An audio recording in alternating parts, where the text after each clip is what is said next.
This video is brought to you by Against the Flow of Mississippi. Against the Flow of Mississippi is a book about Jake Fayard, a Marine veteran who is unhappy with the political machine running the state of Mississippi. He decides to fight the corruption from the inside. Jake will face more challenges than he ever has and will stand up for what he thinks is right. His notoriously hot temper will push him to the edge of murder, along with his friend and brother Kobe Barhanovich. Together, they will fight the system and give the power back to the citizens of Mississippi. Against the Flow of Mississippi was written by Anthony Oksenholt and was published by Oksenholt Biloxi Publishing, LLC. A link to the book will be placed in the description below. Yeah, this a revolution in our time. Everybody's fighting, change coming, yes. That's why it's an acronym for riot. Everybody has a voice. Don't you dare stay silent. If you say nothing, you are an accessory to violence. They've had their say. Seems like they've had that kind of say around here for too long. I had to stand up for myself alone. I went in there to remind them that somewhere in this world there's still a little law and order left. To let them know in the only kind of terms that their kind understand is that they can't bribe or threaten their way out of what they did. Let them do this to me and get away with it, and you give them the eternal right to do the same damn thing to any one of you.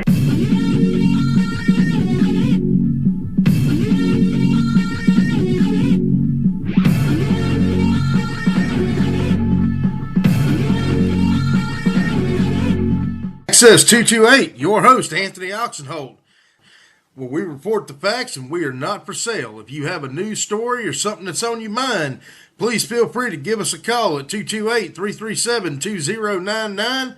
Be glad to have you on. Thank you for listening, and we do appreciate all that you do to support us and keep free and independent journalism doing what we do best. Y'all, allow me to apologize. This is going to be a long-ass video, as I will be going through the latest article posted by Urine Petridish on peopleversusbiloxi.com.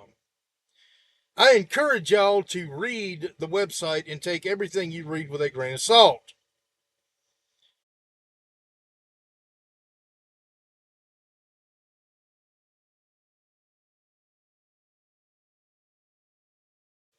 Here we go. All right, y'all. Good, extremely cold evening. As y'all can tell, I'm back on the road and back in the truck. Whew. Folks, we got a live one here tonight, y'all. Y'all sit back, relax, light up a cigarette, and join me on the bullshit. Because y'all, I'm all about that bullshit tonight. Y'all give me a minute. Sorry, y'all, I didn't realize that that was my last cigarette in that pack. And I know I'm going to be smoking more. Anyway, so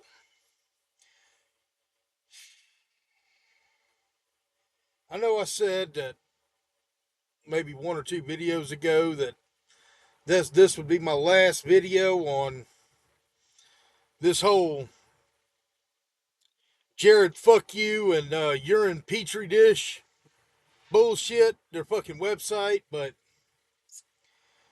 I also said that if they kept posting dumb shit that I had to respond to, I'm going to respond to it. First and foremost, what really got me tonight, or today rather, is they posted a part 4, the meeting. And it starts off with their usual bullshit of, you know, trying to lead you in like you're reading a fucking Tom Clancy novel or some shit. I don't know what the fuck he's trying to do here, but whatever.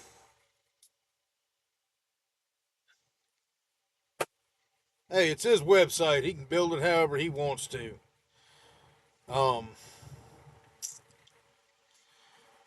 I'll give his WordPress skills or whatever this is. Looks like WordPress to me. I'll give his skills a good solid D minus, but we'll go with that. Most of his shit that he publishes on this whole thing goes back to, or is loosely based off of Mississippi Mud.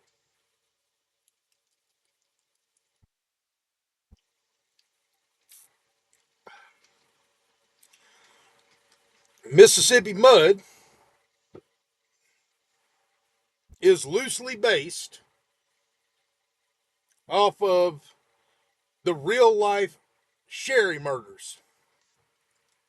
Anybody who's lived in Biloxi for any amount of time and knows anything about the local history of the city of Biloxi, we all know about the Sherry murders. Of course, I'm actually from here. I'm not some tourist from Miami, Florida, by way of Sao Paulo, or, Youngstown, fucking Ohio, by way of the U.S. Air Force. So, obviously, actually being from here, I know people who were involved. Yeah, I'm not going to name drop here because I don't want to give anybody or anybody's family any grief that these two dumbasses hasn't already tried. Personally, I do wish they'd leave Pete Hillette alone. The man's 82 fucking years old. And, he's... he fucking... Whatever involvement that he had or that he was found guilty of, he did his fucking time. Whether you agree with it or not, whether you think he was involved, whether you think he should have got fucking a goddamn Congressional Medal of Honor or fucking capital punishment in the gas chamber, makes no difference.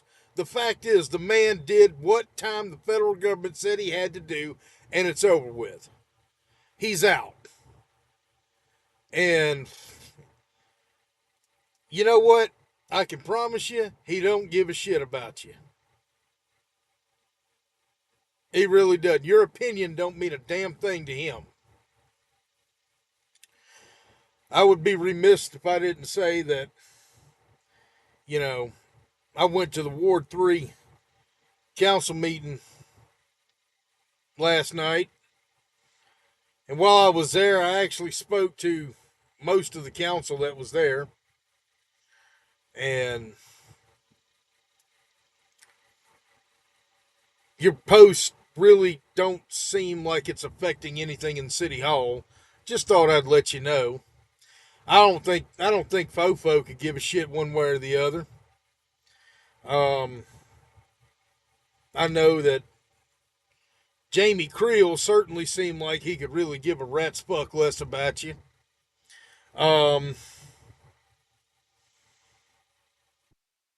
You had mentioned Robert Nail or Paul Tisdale, and that's a good thing because those are two damn good men. I guess you just hadn't got around to it or whatever.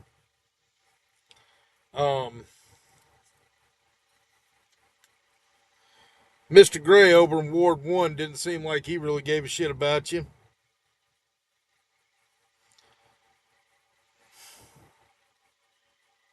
This is comical. This is stupid. Y'all are sitting there putting all this dumb shit out, trying to run people into the ground because y'all are throwing a 2-year-old temper tantrum. And then, part 4 of your little fucking saga drops today. And you bring in a new character that I really don't think you know a damn thing about. And I hate to mention her name and give her any coverage in this, but I kind of have to. You brought in Angela Ward. Now, I am not going to say anything bad about Angela Ward whatsoever, but I am going to speak the truth about her. Miss Ward, Miss Ward used to get around the Buford Pusser Dixie Mafia research groups that I was and am still a member of. Um, yes, I actually am very much involved with Buford Pusser, the other story. Not that I'm doing any research or doing anything, but I am looking at the connections to the coast, which there are very few, and also using his research to research a project that I'm working on. Not related to the Pusser murders at all. But there was two ladies that claimed that their family and them personally were involved in this whole Dixie Mafia shit. That every time they come up, and I'm not throwing them under the bus or trying to say anything bad about them. One of them I ain't heard from in a long time, and that's Miss Phyllis Cook. Uh, Last I knew, she was over in Georgia. Um, the other one was Angela Ward, who has been telling the same story for years that she can't that can't be corroborated. Um, After about 5 minutes of being on the phone with her several years ago, I kind of picked up that she was not a reliable source of information. But y'all are putting her all over your thing, and as if what she says is gold. Y'all need to understand something. You might want to check your sources there. You might want to thoroughly vet what's going on, because I'm just going to go ahead and tell you, those of us who are in the research community about the Dixie Mob, the State Line Gang, Buford Pusser, the Sherry murders, the Corso murder, you know, all of these things that happened back in the 40s, 50s, 60s, 70s, and 80s and early 90s, all of us that are researching this shit, we've actually talked to quite a few people personally.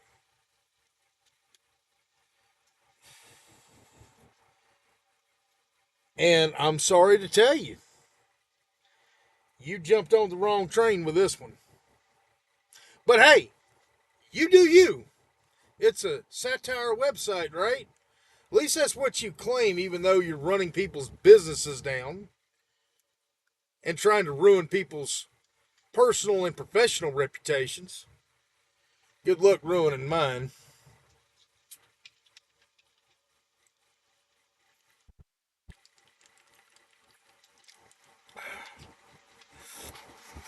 But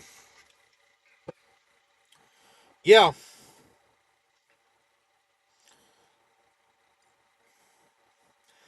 I just kind of skimmed over your little bullshit. Mainly, I was looking for your little at the end where you generally bash Aaron Wilson, Jacqueline, Anita, and Ron, and Fofo, and uh, Pete Hillette, and Jerry Creel, where you usually bash them. I'm actually glad to see that you didn't do that, because it's rather annoying. But if you want to believe everything Angela Ward says, go ahead. I've pretty much debunked most of what she told me.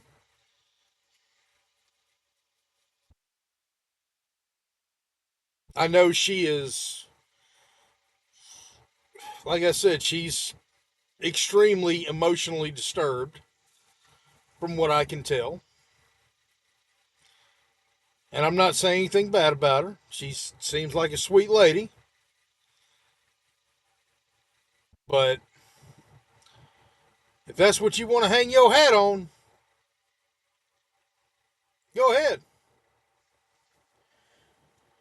She tried to implicate Mike Gillis in some shit that at the time that she said that it was happening, he was in prison.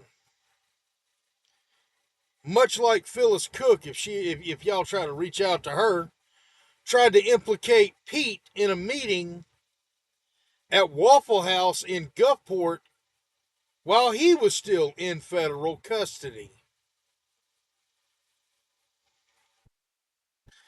I think this meeting allegedly took place in like 2005. Again, these are just emotionally disturbed people that are looking for some sort of attention.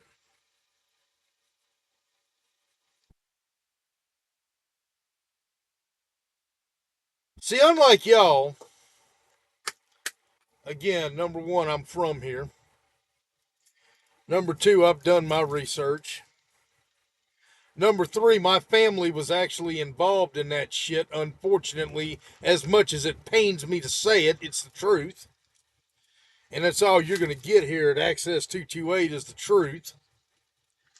Um,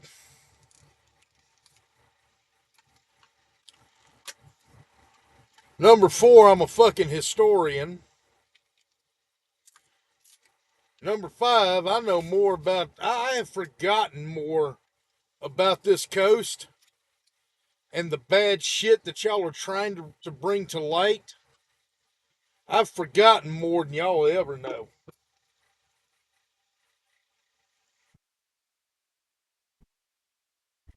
But go ahead. Go ahead. Keep posting.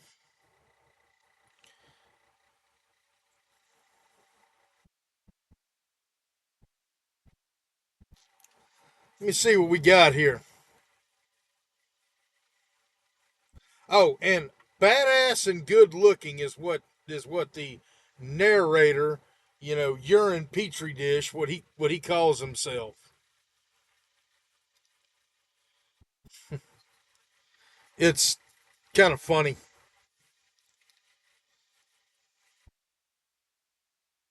It is hilarious. And this is about some alleged meeting. And of course, he's going to throw Fofo under the bus first chance he gets.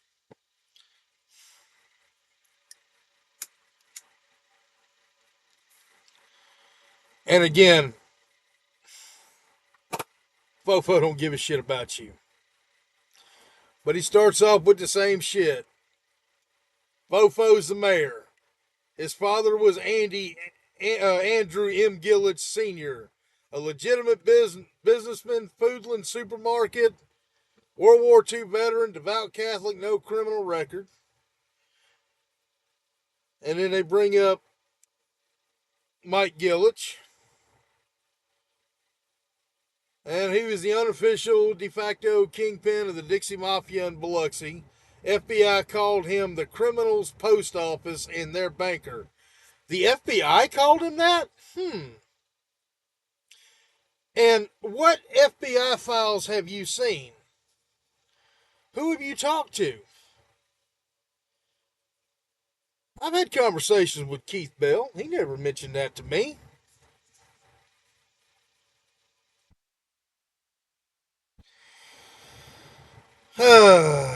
He served 9 years of a 20-year sentence.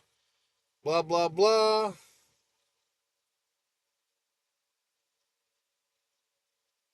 His testimony helped convict his co-conspirator, a man named Pete Ouellette. Again, not exactly true. I got a great idea. Why don't Yuri, why don't you and tech support with rank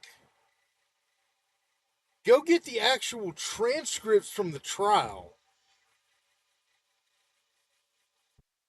Go ahead. Let's see it. Because the book was a lot of bullshit, and this is a ripoff of a book of a dramatized book.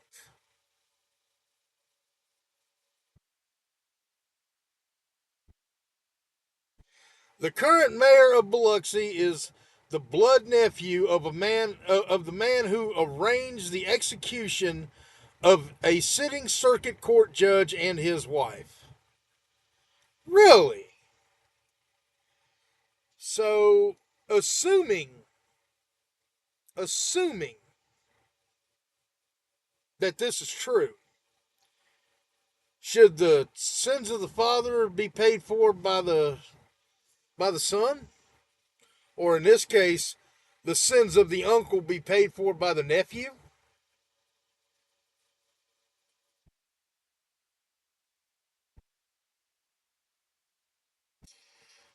Uh, More conjecture and bullshit. I'm actually reading this. Alright, so Pete Hillette was Judge Sherry's law partner. He was a go-between for the Dixie Mafia's extortion scam, the Lonely Heart scam run by Kirksey McCord Nix Jr. from inside Angola prison. Hillette handled the money. When $100,000 went missing, Hillette blamed Judge Sherry. Nix ordered the hit. Gillett arranged it. Really? Really? You got any proof that Pete took that money? You got any proof? Where's proof? I kind of want to see it. Hillette wasn't arrested right away. The FBI took 10 years. In the meantime, Hillette ran for mayor of Biloxi and won, elected around 1989. He was elected in 1989, but we'll go with that. Why did it take the FBI 10 years to arrest him? Maybe they didn't have enough on him and then somebody wanted to cut a deal. And they knew that it was and this is my take. It was a politically charged case. I'm not saying Pete wasn't completely innocent of everything. Not at all. I don't think he was involved as what you're saying. You're also missing a lot of details here, Bubba. Now, here's the name Clifford Cliff Kirkland. Kirkland started as a sports editor at the Sun Herald. Then Pete Hillette became mayor, and Hillette hired Kirkland to City Hall director of marketing, then promoted him to CAO. Blah, blah, blah. So we're going back to, let's see, Pete was mayor from 89 to 93. So we're going back over 30 years ago. Okay. And then, of course, let's connect Fofo with Pete here, saying that Fofo Gillett being hugged from behind by Pete Hillette, and by his expression, dear reader, the man is in ecstasy, pure joy, the nephew of the kingpin embraced by the co-conspirator who triggered the Sherry murders.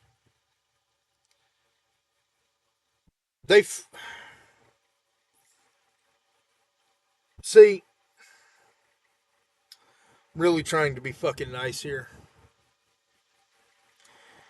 Fofo knew Pete his entire fucking life. They grew up on the fucking point. You don't know what growing up on the point means because you ain't from here. You go to the point now, you see empty neighborhoods from Katrina or from casino annexing and fucking taking land through eminent domain. You don't know what the point was like 60 years ago, 70 years ago.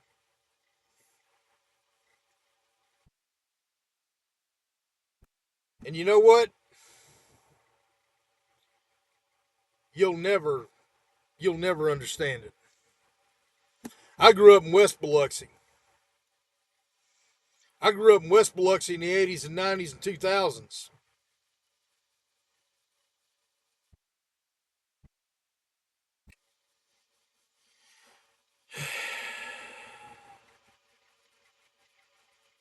And then, of course, you got your fucking pictures. Source protected, 5 individuals, 1 frame. We know who your source is that gave you that picture. We know who your source is. You can hang it up. Your source likes to take his dick out in public and wag it all around public parks in Biloxi. Let's see here.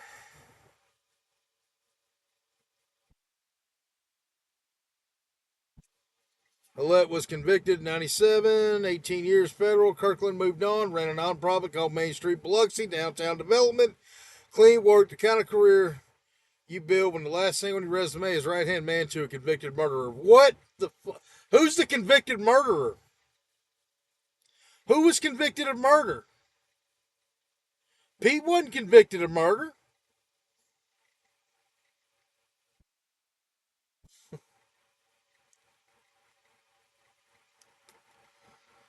Uh, I'm just skimming through this, by the way. I don't really have time to read the whole fucking thing. Let's see here.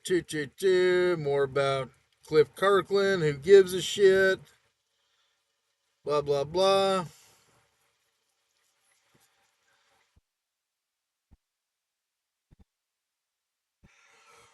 Oh, because Fofo Gillich hired Cliff Kirkland and yeah. You know what? Fofo Gillich also hired Gerald Blessey as the city attorney in 2015. Gerald Blessey and Pete Hillette really didn't have any love lost for each other.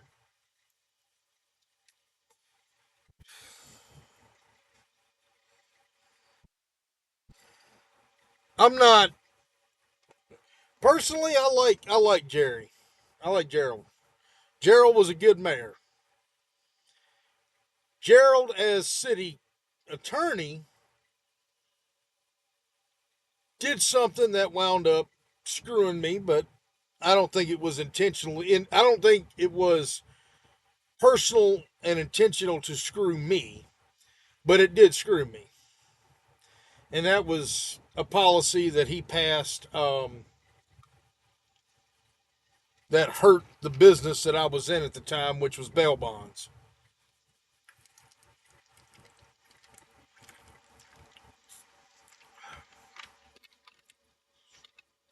But I'm not mad at Gerald because it wasn't anything personal. It happened. It was a policy change, and I just got caught in a windstorm. But you ain't talking about Gerald. That's it's a good thing because you need to leave that old man alone too. That old man I know was in his 80s. And regardless of whether I like what he did, that pretty much put me out of a job back then. I still respect the man. And again, he's an old man. Leave him the fuck alone. But you don't respect your elders. Now we're going to bring in Mike Joseph Gillis III, Mike Gillis Jr.'s son, Fofo's first cousin, arrested on the felonies that he was arrested for. What the fuck's that got to do with Fofo?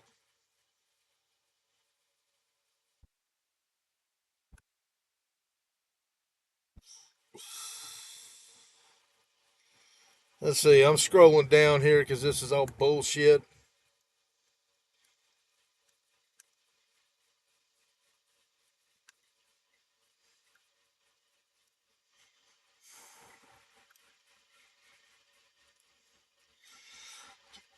And then shows up Mike Gillis III's booking photo, blah, blah, blah.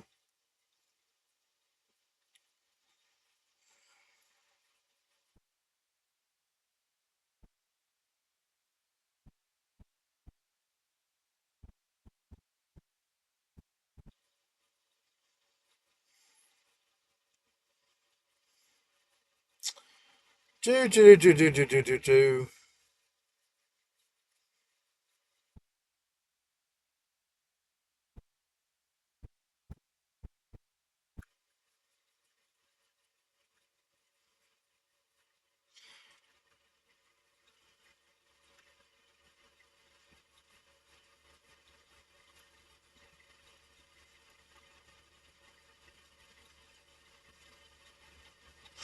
Okay, here we go. I'm assuming the insider that you're talking about is Angela Ward. I grew up on that strip. My mother cleaned those clubs. I was in and out of this building my whole childhood, through the back doors, through the kitchen, through the hallways nobody sees. I knew every girl worked, blah, blah, blah. I saw what the Gillis family did to people. I watched it year after year. Of course you did. And I went to work at City Hall, saw the same last names, permits, letterheads, and the organizational charts. Strip didn't end, it just moved indoors. Huh.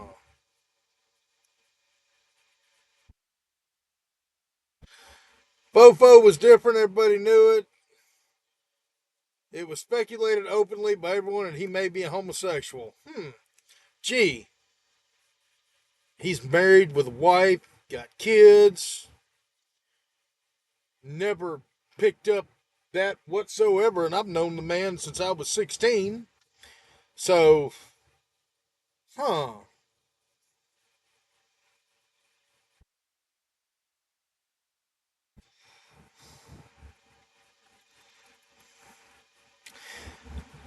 The uncle ran the girls, the cousin exploited the girls, recorded them, blackmailed them, and the nephew, that the one everybody speculated about, became the mayor who oversaw the same strip where it all happened. Gee, let's stop here for a second. Where's the strip clubs in Biloxi right now? Show me one. Can you? Because the last one was the Horseshoe, and it's fucking taken down by a bulldozer and is now a part of Big Play.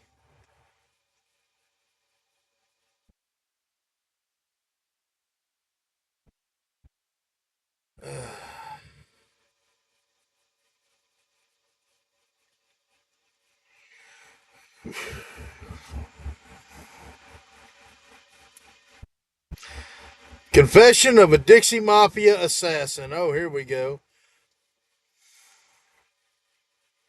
Oh, here we go. This is reading the website here. Before the advocate says anything, before the room questions what the insider just told you, let me introduce someone, Angela Ward. Her mother's name was Georgia. In the book, they called her Susie. And the daughter, Angela, in the book, they called her Baby. Susie and Baby, mother and daughter, both in the book, both on the strip, both real. I don't remember a Susie or a Baby in the book, but okay. Georgia was trafficked from Ohio at 14 years old, brought to Biloxi, made to work, and then her daughter Angela, once she turned 17, she started working as a stripper at the Dream Room. Mother at the Horseshoe, daughter at the Dream Room, both Mike Gillard's clubs.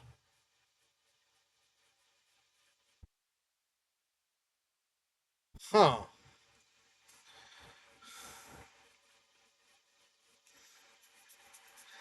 And this is somebody who's very emotionally disturbed, by the way, in my opinion. And I've heard the same story.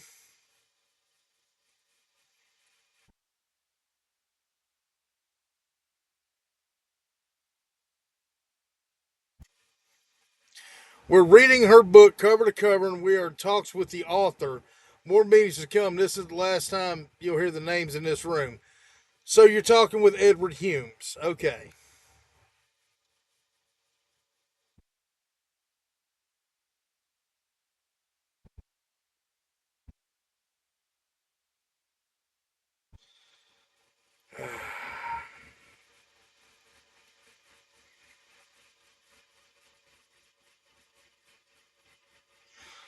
And apparently Angela was 7 years old when all this was going on, when she was working at the Dream Room, according to what I'm reading here.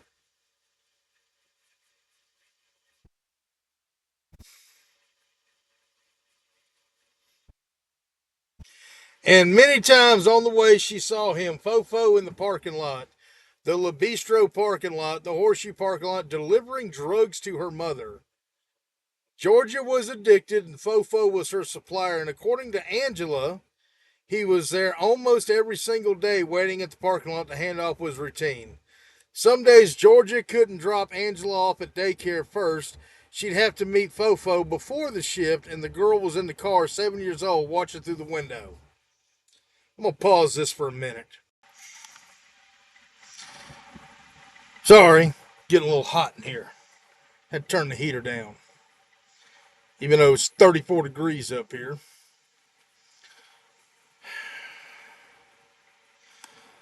Drugs her mother used, drugs her mother sold to clients. Angela accounts all this in detail, the parking lots, the timing, the handoffs, and one thing she remembers clearly. Fofo would complain about Georgia bringing her. Don't bring the girl. She was 7 years old. The man delivering drugs to her mother didn't want the child to see it. According to Angela, he knew what he was doing. He knew it was wrong, and he did it anyway for years. Proof! Proof! And it's going to take a lot more than Angela Ward to convince me that it's true. Again, nothing against Angela. I have nothing against her. I think she is touched in the head.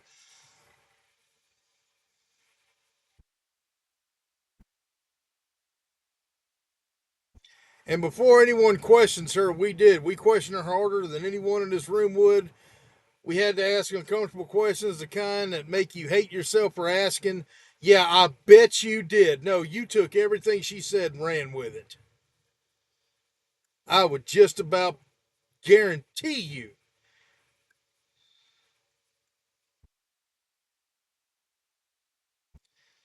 Let's get past this narrative bullshit here. We asked her again the next day, same questions, different order, different angle, trying to catch a contradiction, trying to find a gap. She survived our best attempts at contradiction every time. Oh, yeah, because y'all are just expert fucking interrogation artists.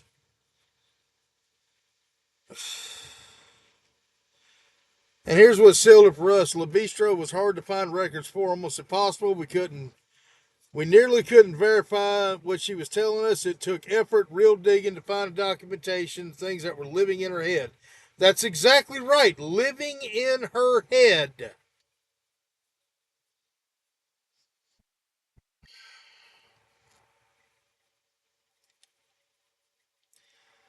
The facts are completely undisputable. Angela Ward is a reliable witness. We vetted her. We challenged her. We made her tell it twice. And the story didn't change because it's not a story, it's what happened. Okay. How can I put this nicely and delicately?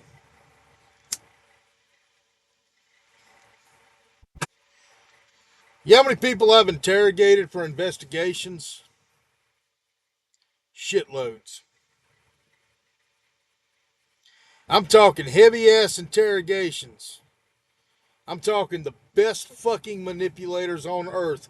People who are so sure of the lie that they are telling that they have 100% convinced themselves that that lie is the truth. You could hook them up to a polygraph and they will pass. You could give them a voice stress analyze test and they will pass that. You could fucking inject them with fucking sodium fucking Benethol, whatever the fuck it is. And you know what? They'll still tell the same story because they have convinced themselves that it is the truth. Angela Ward, I'm sorry to tell you, idiots, has been telling this same story for, I know, almost 10 years.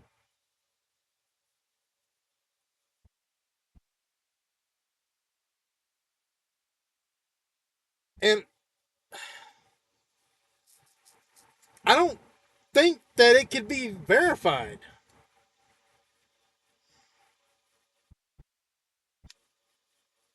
Simply because I think it's bullshit. But if y'all want to post some hard evidence, let's see it.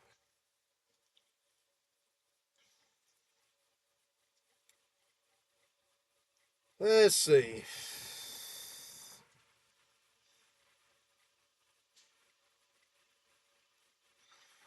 Okay, who is Angela Ward? Has anybody in this room besides you ever heard this name before tonight? Blah, blah, blah. This is their advocate talking. Because from where I'm sitting, you found a story or found a woman with a tragic story and a grudge. You built a cathedral around it. Yeah, I believe that.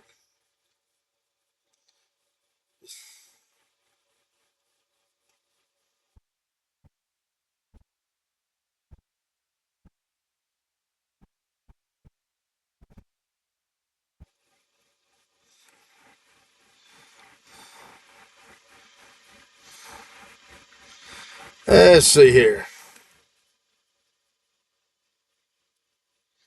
And they got some letter from somebody named T.A. Powell from 2019.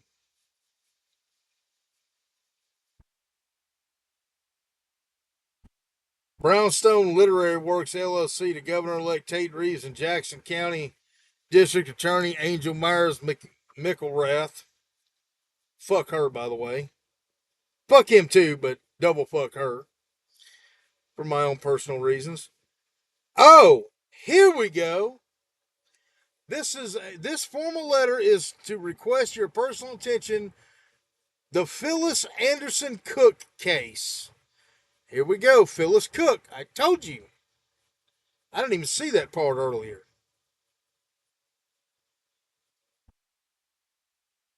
Again, nothing against Miss Phyllis. She's a sweet lady too, but she's a little touched in the head. Sonovo, what the hell was her name? Oh God, I'm gonna pause it so I can find. Sonova Cantrell, that was her name.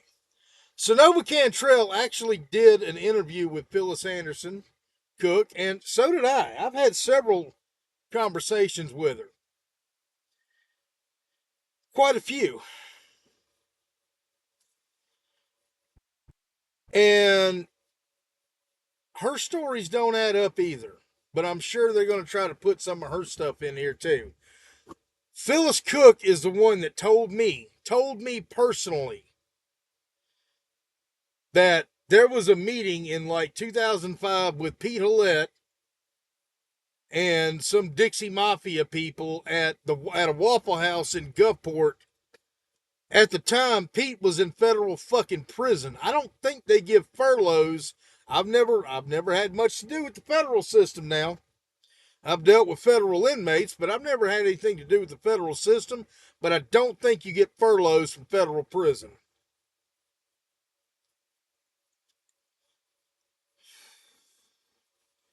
So, Miss Phyllis is another one who is touched in the head just a little bit.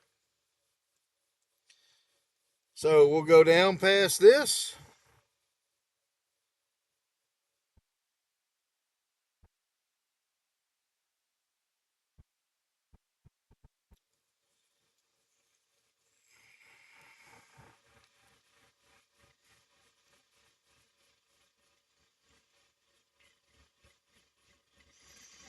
Going down here, let's see.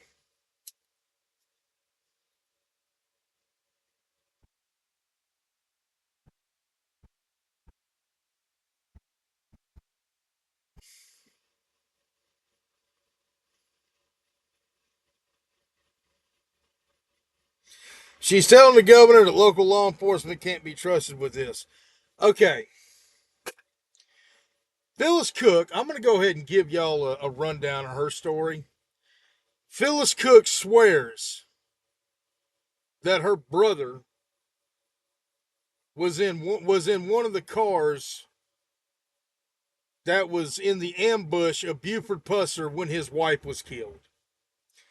Well, I can debunk that right now, and this pretty much takes out any credibility from Phyllis Cook. Again, God bless her soul. Nothing against her personally. But has anybody been paying attention to the TBI and them coming out with, they exhumed Pauline Pusser's body? I'm just assuming, for those of y'all who don't know who Buford Pusser was, he was a sheriff of McNairy County, Tennessee, which I've been through quite a lot as of late. Um, they made 3 movies about him: Walking Tall Part 2, and Walking Tall Part 3. Walking Tall came out in 73, Part 2 in 75, and Part 3 in 77. Part 1 was played by, what the hell is his name? Jodan Baker. Part 2, he was actually supposed to play himself, but he wound up getting pissed drunk, driving his brand new Corvette and wrecking, killing himself because he was drunk and driving that thing like he stole it. So Bo Svensson wound up playing him in Part 2 and Part 3 after his death. The TBI, well, Pauline Pusser was killed in 1967 off of New Hope Road in McNairy County, Tennessee.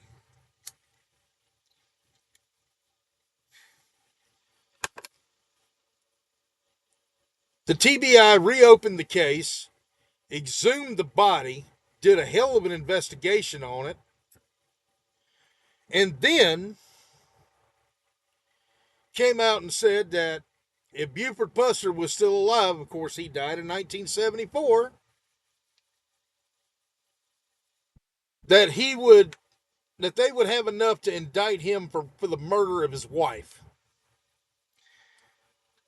Second, the ambush didn't fucking happen. Mike Elam, who wrote the book Buford Pusser, The Other Story, tried it. Took a car and tried to make the ambush happen as it was. There was no way that could have happened the way it showed in the movie and the way it showed and the way it was told by Buford Pusser. He killed his wife. There was no ambush. Personally, I think she was dead before she ever got in the car with him. Just my opinion.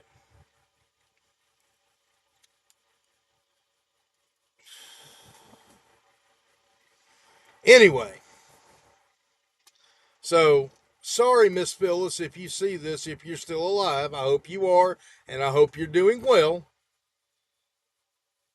Sorry to say that your story just doesn't pass muster.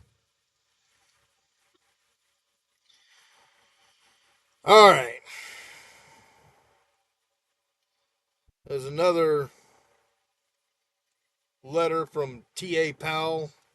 Not sure who T.A. Powell is, but okay.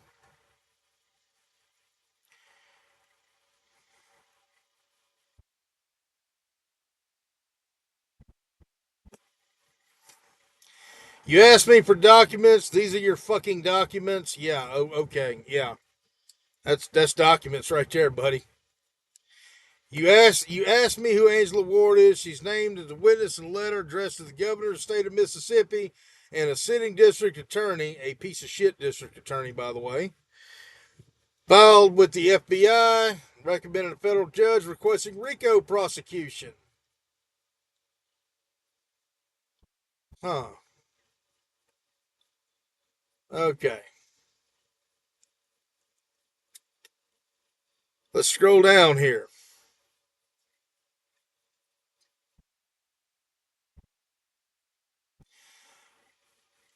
Fofo ran Le Bistro, verified that it was the gay club of Mike Gillich's portfolio. Verified the Horseshoe was a straight club, the Dream Room was a strip club. Le Bistro was a gay club, and Fofo ran it. You know, I don't think I've ever heard of Le Bistro, come to think about it. And I grew up on the strip in West Biloxi, right off of it, right on Travia Avenue. Um, I remember Joey's. I remember the Barcode and the Sanctuary.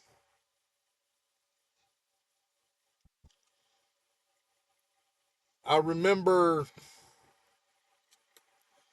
the Horseshoe. Of course, the Horseshoe's just recently closed down. And the Horseshoe was a strip club, by the way. The Dream Room, I think, was a little before my time.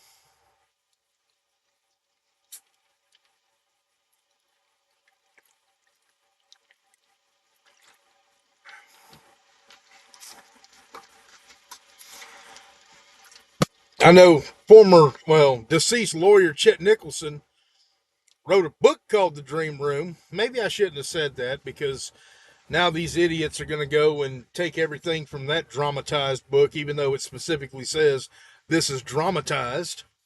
Chet Nicholson did a very good job with that book, by the way. My opinion, author to author.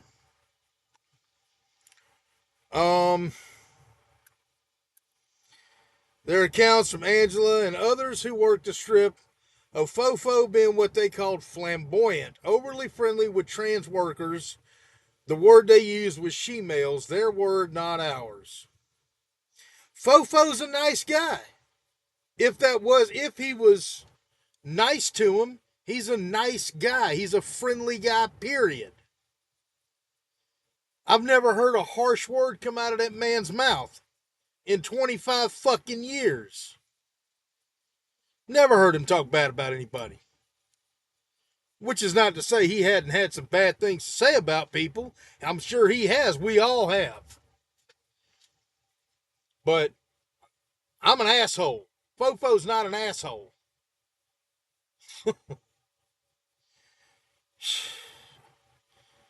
And again, I want to see where I'm kind of curious. If anybody knows where La Bistro was, comment down and let me know, because I don't remember that one.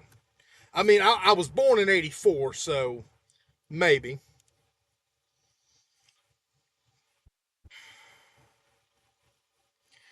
We asked Angela for proof, and she sent us a photograph. Fofo and what appears to be a transvestite.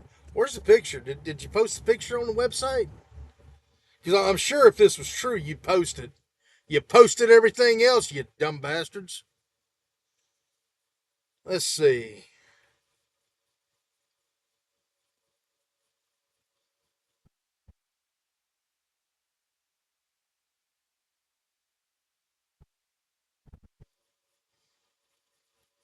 I still don't see this picture. I'm reading down here trying to see something that's. We're not here to prove what Fofo did in private. We're here to show what the pattern looks like. And when you lay every piece on the table, the pattern is screaming. The pattern of what? Your bullshit? We're not accusing Fofo Gillich of being gay or bisexual. We make no accusations about his personal life. What we are reporting is witness speculation. So you're reporting bullshit. Okay. Thanks for telling us halfway into this fucking thing. This is an allegation based on witness accounts, not an accusation. The distinction matters. Now, why it's legally relevant. Oh, here we go. The Dixie Mafia ran an extortion scam. First off, let me stop you dumbasses.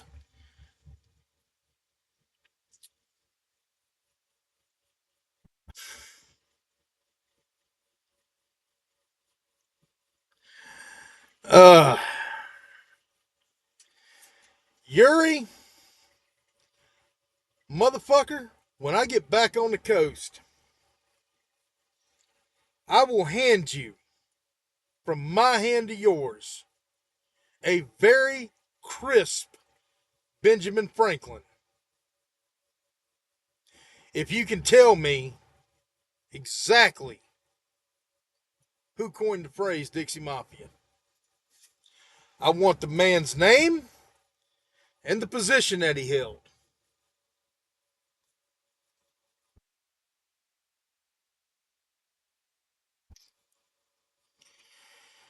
The Dixie Mafia ran an extortion scam, the Lonely Hearts scheme, specifically targeted gay men run from Angola prison by Kirksey McCord Nix Jr. Nix placed ads in Lonely Hearts columns. Lonely Hearts columns, is that what that were called? Huh. Posed as a woman, targeting men, especially closeted men, who are vulnerable to exposure. Hold on. If these men were in the closet, why would he pose as a woman? Why wouldn't he have posed as a dude? Oh, wait. Because you don't know what the fuck you're talking about. Then blackmailed them, extorted them, bled them dry. If they stopped paying, the consequences were real fatal sometimes. The scam was funneled through Pete Hillette and Mike Gillich, Fofo's uncle, the same uncle whose clubs Fofo worked at, the same infrastructure that the scheme operated through. The connection. If the witness speculation is correct, and we stress it is speculation, not established fact, which is bullshit, they consider what it means. A man who allegedly understood that the world from the inside, who allegedly was part of that community, ran the gay club in his uncle's portfolio. He wasn't just an employee, he was an operator. He knew the clientele, he knew the culture.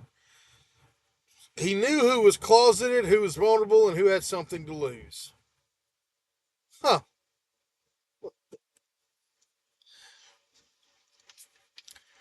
That's funny.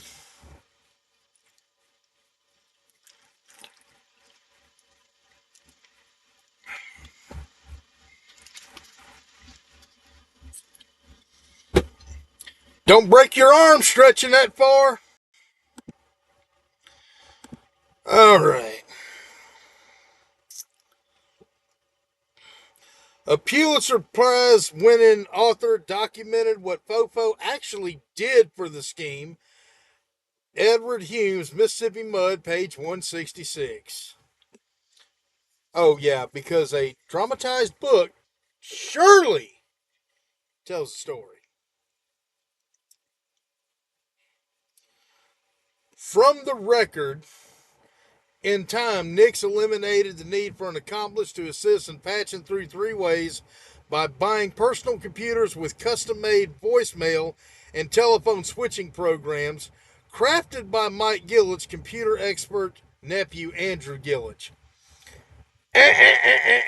Time to fuck out here.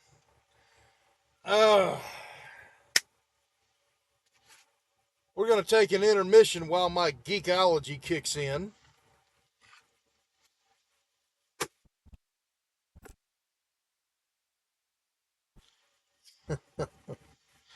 First off,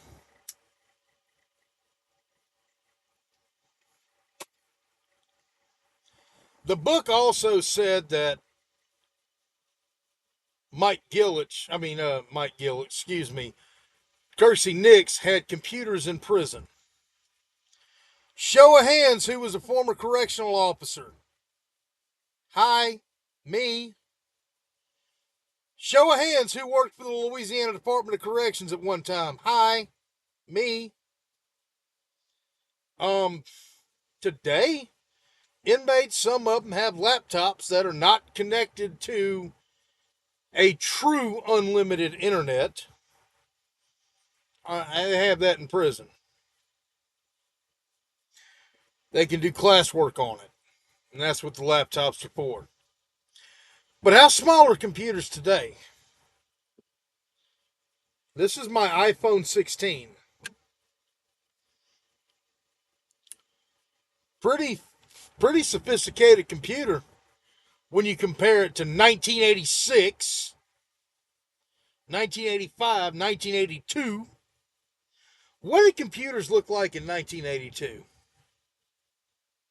What did they look like? Anybody remember what a Commodore 64 looks like? Anybody that old?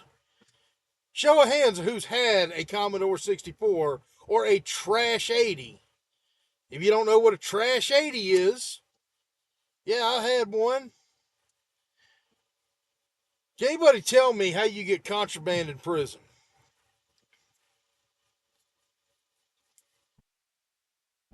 Most of your contraband comes in through dirty staff, dirty COs. My favorite thing was to bust them. Because I hate a dirty CO. I loved watching a dirty CO get marched off the compound in handcuffs. That right there just made my fucking day. Anybody who knows me knows I ain't joking about that one. I love watching dirty COs get thrown in the fucking joint. But let's see here. So, if computers were fucking huge back then, not something that you can exactly shove up your ass and walk through the gate with. True story. Fun fact. I've caught a few of these up somebody's ass. True story. Usually they had the little L8 stars up their ass, but hey, I busted some iPhones. I busted some fucking Galaxy Notes. Oh, yeah.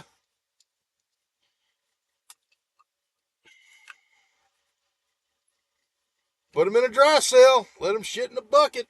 Get the phone.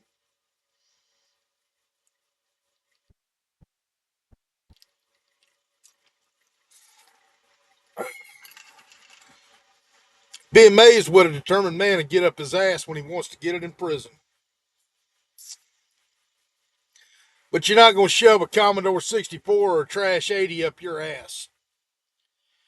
And I know that the Coast had a computer club back then, Computer Builders Club. What was it? The Color Computer Club? I know a few people that were members of that club. But that's what they were saying was that, you know, Kirksey Nix, the book said he had computers in his cell. That's funny. Because the computers of today, even the computers of the 90s with laptops, they didn't really have those back in the 80s when this shit was allegedly going on. Assuming Fofo wrote this program for this computer to allow Kirksey Nix to dial into it and make three-way calls. I can only imagine what that would sound like. I bet you it was scratchy and hazy and crummy as hell on the sound quality. Just the fact that it was a dial-up system alone tells me that.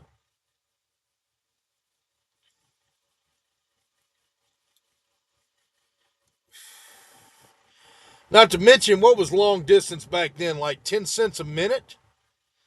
So you're talking thousands and thousands of dollars of phone bills. Hell, that'll wrap up your that'll wrap up your shit right there. You know what a lot of people used to do back then to get past the phone? You know what they would get? A micro cassette recorder. Or, even before that, even more low tech, a Captain Crunch whistle. Anybody know what the significance of a 2600 hertz tone was? Oh, I'm sorry. Is my geek kicking in? Yeah.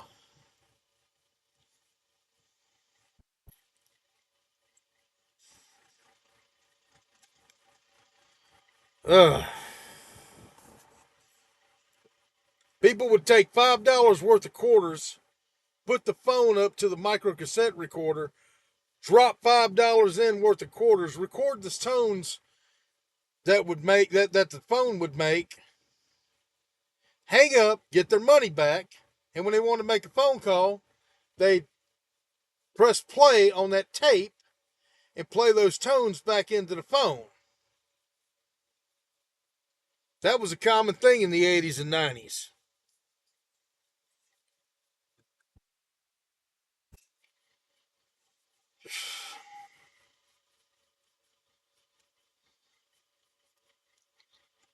All right. This is more on the computer shit. I think I've just addressed that.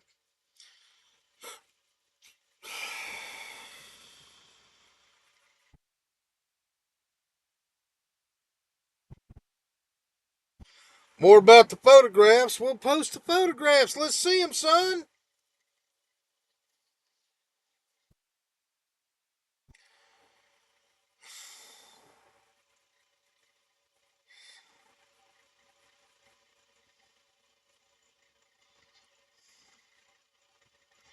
I'm still looking, skimming.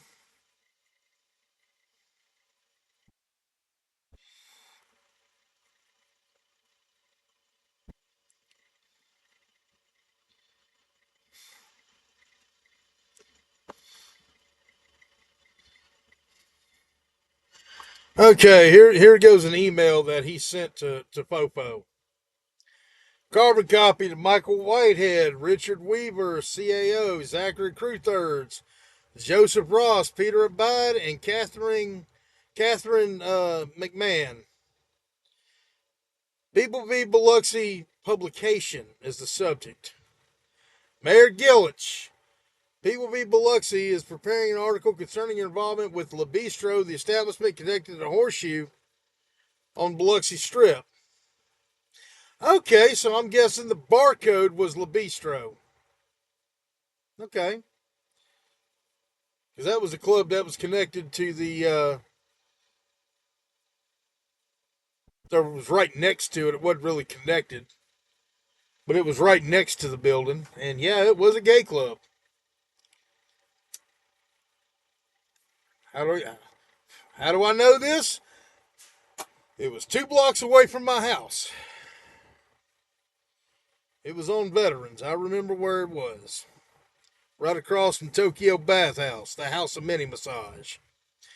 We have spoken with individuals who worked in these establishments, Le Bistro, Horseshoe, Dream Room, and have provided detailed accounts. Blah, blah, blah. Your speculated homosexuality by witnesses and its relevance to document Dixie Mafia extortion patterns targeting gay men. Allegations that you dealt and supplied drugs to clubs, clients, and dancers. Allegations concerning pornography-related distribution, prostitution involvement, and detailed accounts by your cousin Michael III. We're offering you the opportunity to respond before publication. If you wish to provide a statement, please respond by 2 p.m. today. Absent a response, our article will be published without your comment, and this correspondence will be referenced as having the opportunity to respond. Yuri Petrini. I can't wait. I hope Fofo sues the fuck out of you. Let's see. Michael Whitehead, the mayor's personal attorney. Richard Weaver, chief administrative officer. Zachary Crewthirds and Joseph Rove. Curry Johnson, the city's outside law firm. Peter Abide, director of legal affairs. And Catherine McMahon, mayor's office. 6 people plus the mayor's 7 recipients. 7 recipients sent yesterday morning, 8:06 a.m. We gave him until 2 p.m. to respond, to refute, deny, to explain, to say anything. He didn't. None of them did. Because you are insignificant.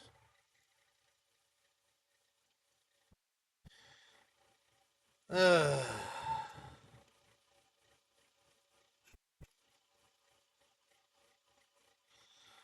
blah, blah. More fucking narrated bullshit.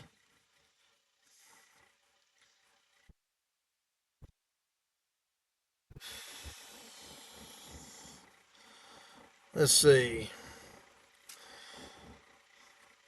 Look at the fucking facts. What facts? The uncle, Mike Gillich, convicted of murder conspiracy, prostitution entrepreneur, court record, federal conviction 20 years. His son, Mike 3, convicted of child sex abuse, court record 12 years, confirmed by the court by public record by witnesses. Cliff Kirkland, convicted pedophile, 9 counts, 35 years, hired by Fofo. Pete Hillette, the man hugging Fofo from behind in that photograph. The only photograph that they showed, by the way. Convicted 18 years federal murder conspiracy. And Fofo ran the clubs, the infrastructure, the Lonely Hearts scheme run from prison by Nix through Hillette, through Mike Gillich. The man hugging him from behind was, and his own uncle. Fofo worked at the clubs that were part of it.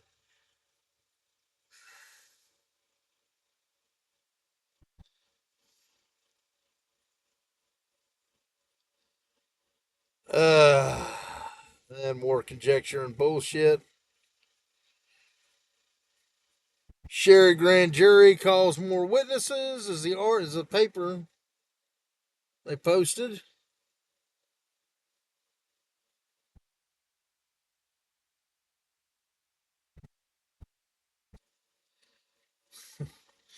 And of course, they got Ann, Chris, and Stacy Trossa set up there. Okay.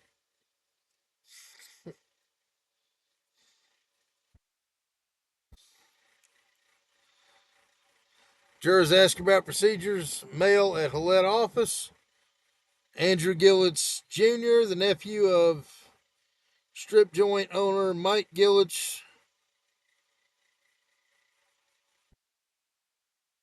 leaves Thursday.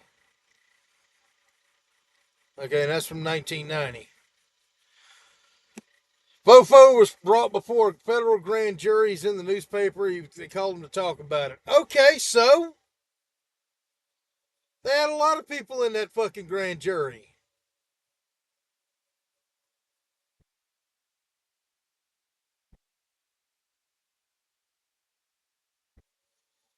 You know, repeating the whole thing about the man convicted of murder conspiracy, 18 years federal. You keep repeating this shit. It doesn't draw. It doesn't drive it any more home. It just, wow. Oh.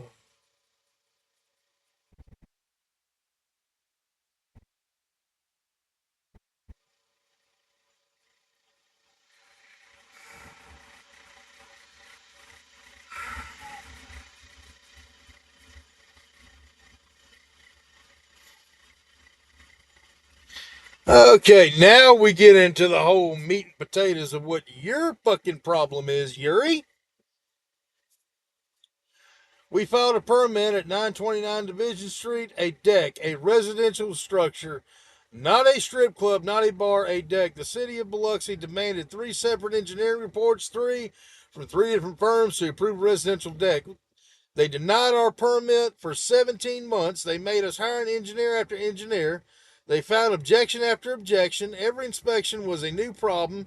Every submission was incomplete. Well, guess what? Follow the fucking rules, Yuri.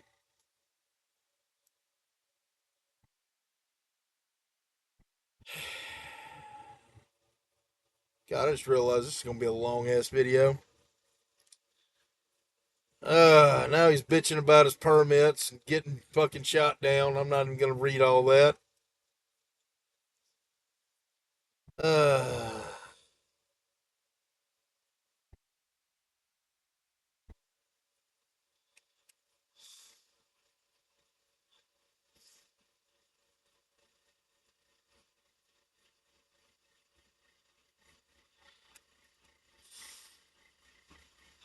yeah, I don't give a shit about Cliff Kirkland or fucking Mike Gillett's third, so I'm not going to read that.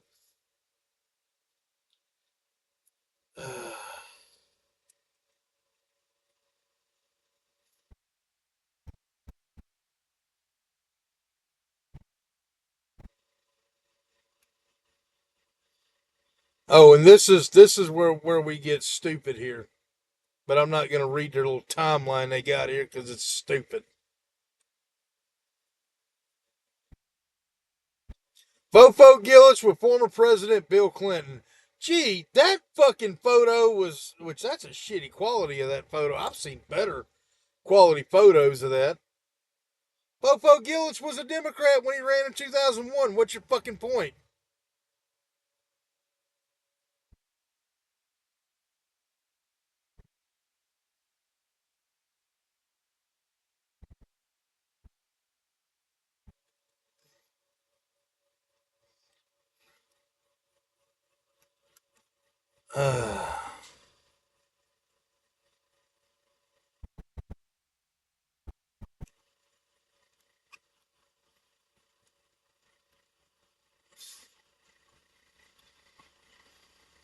Now we're going after Peter Abide, Director of Legal Affairs, Fofo's right hand man, the man who signs off on every enforcement action, every permit denial, every legal position the city takes. That's his fucking job. When Jerry Creel denied a permit for 17 months at 929 Division Street while approving an identical project for a council member's mother in law in days, Abide's office backed it. When CenterPoint Energy operated without permits, without paying fees, without a franchise agreement, Abide's office covered it. When the deputy clerk fabricated a document to justify CenterPoint's noncompliance, Abide's office said nothing.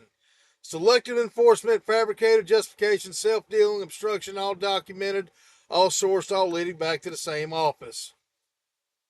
We're bringing a RICO case. Bitch, you don't even know what RICO is.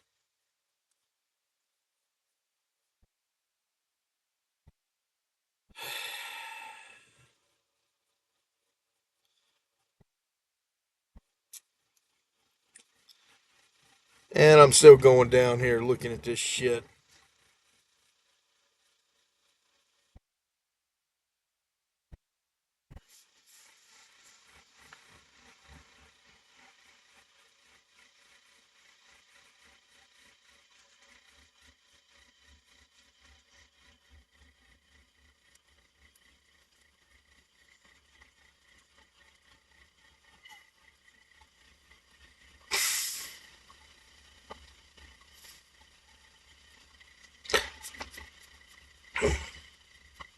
The Dixie Mafia didn't die. It got a city seal, a corner office, a building department, and a courtroom. Seriously.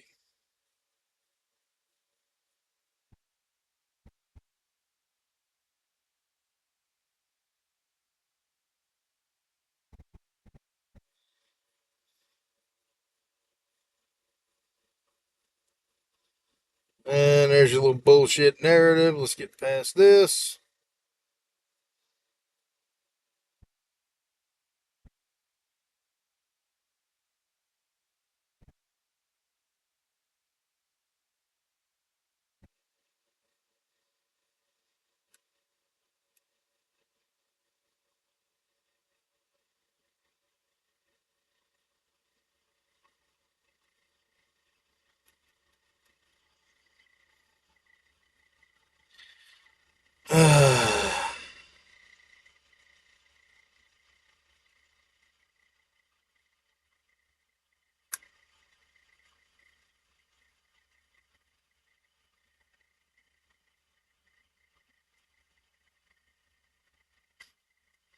To the deck. That's what he keeps putting in here.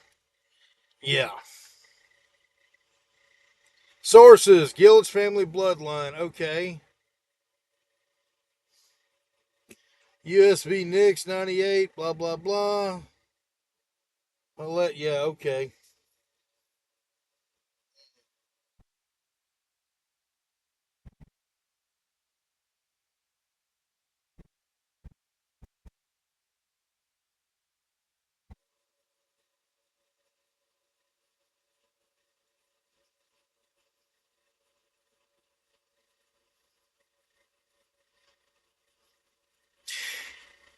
And then here we go. Satire's notice. I got to read this stupid shit because he thinks it's going to protect him. This article employs satirical literary devices, including fictional characters, the clerk, the mapper, the insider, and an interactive meeting format for narrative purposes. All factual claims are sourced from public records, court documents, obituaries, government filings are cited in the sources section. The fictional framing does not alter the documented facts. The Dear Reader interactive elements, code names, and meeting formats are literary devices. No actual secret meeting occurred. The evidence is real. The presentation is satire. This whole thing is bullshit. Statements attributed to witness reflects their reported and personal opinions. Commentary on the conduct of public officials acting in their official capacity is constitutionally protected under the New York Times versus Sullivan. Oh, we're going to use New York Times versus Sullivan now, okay? I don't think New York Times versus Sullivan protects you this much, asshole. This publication is operated registered member of the Society of Professional Journalists, which I still deem somebody made up last week.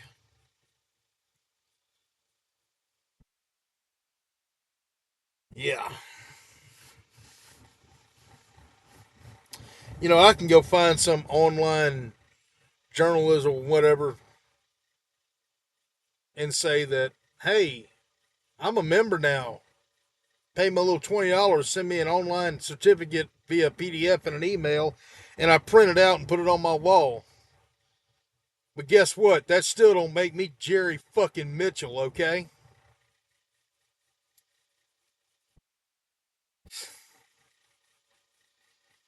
Ugh. Anyway, here's my response. Yuri, you don't know what the fuck you're talking about. Your sources are wrong, and you're, in my opinion, still a fucking idiot. Live with it. Have a nice night. I'm on my way to go freeze my balls off in Maryland. Y'all take care.